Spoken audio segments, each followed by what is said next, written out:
సవరణ బిల్లు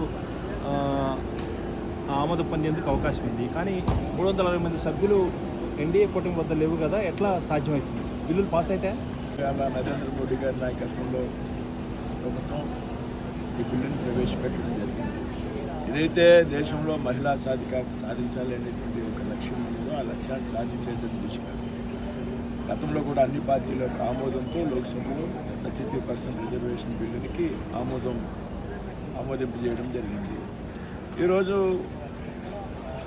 29 ఎన్నికల నుండే దాన్ని అమలు చేయాలని ఒక మంచి ఆలోచనతో మళ్ళీ 2034 వరకు కాకుండా సాధ్యమైనంత త్వరగా ఈ బిల్లును ఆమోదింపాలనే ఉద్దేశంతో ఇవాళ లోక్సభ ప్రత్యేక సమావేశాలు ఏర్పాటు చేసి బిల్లుని ప్రభుత్వం ప్రవేశపెట్టడం జరుగుతుంది.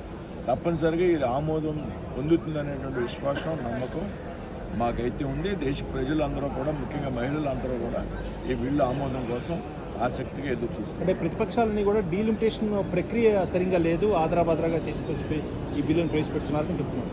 డీలిమిటేషన్ ప్రక్రియ ఇంకా ప్రారంభం కాలేదు. డీలిమిటేషన్కే ఏదైతే రాజ్యాంగంలో ఉన్నటువంటి నిబంధనలు ఏవైతే ఉన్నాయో డీలిమిటేషన్ దానికి అనుగుణంగా కొనసాగడం జరుగుతుంది. డీలిమిటేషన్ ప్రక్రియ మొదలు కాకుండానే అది ఇంకా బాగోలేదు అనేటువంటి ఆలోచన ప్రతిపక్షాలు కలగడం అనేది ఒక సరైనటువంటి విధానం. క్షేత్రస్థాయిలో ఎలా ఉంది సార్? మహిళలు కానీ లేకపోతే ఇతర ప్రజలు, సాధారణ ప్రజలు కానీ ఎలా దేశంలో ఉన్నట్టు మహిళలంతా కూడా పెద్ద ఎత్తున ఆసక్తిగా చూస్తున్నారు. ఈరోజు అందరూ మహిళలంతా టీవీ దగ్గర కూర్చుంటున్నారు. ఆ ప్రాంతం నుంచి నన్ను బయలుదేరి వస్తుంటే అనేక మంది మహిళలు పెద్ద ఎత్తున దీని మీద ఒక ఆనందం వ్యక్తం చేశారు.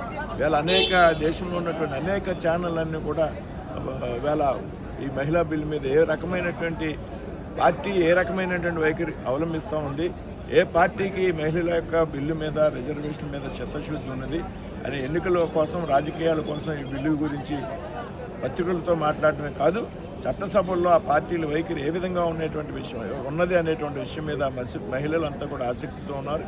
ఈరోజు రేపు జరగబోయేటువంటి చర్చ దేశంలో మహిళలంతా కూడా ప్రత్యక్షంగా తిరుగుతున్నారు.